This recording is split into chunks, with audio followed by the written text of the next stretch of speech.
sakanifuku ni angala no wantangu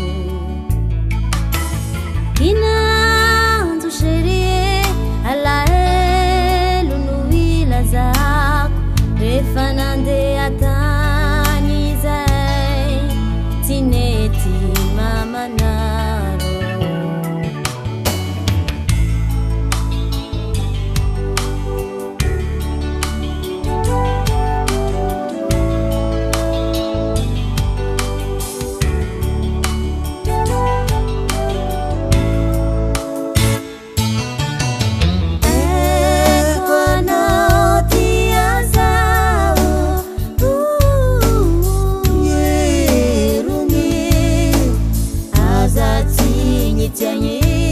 mama no titiaza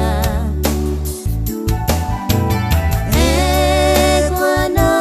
malayo yerungi azamitu manyitanye manyinya vyatabia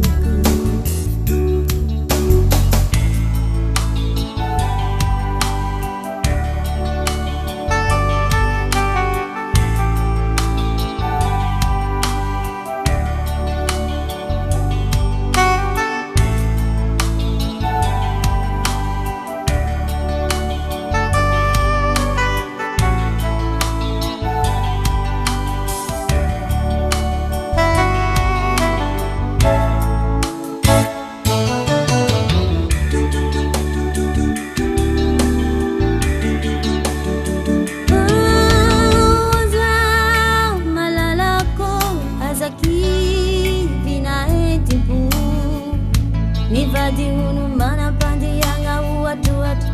fani ya vangat ya zwadi yanga kane fatina wo tadidi wari azadi niswa bulam fanu ichaminzanya minayang vitambadi vita kavanga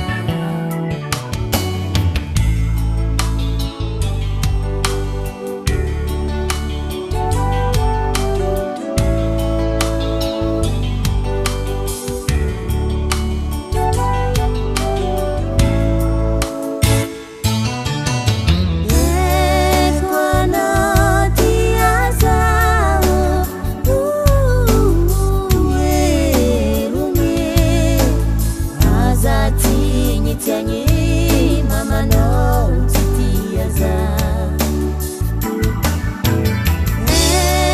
kwano malayo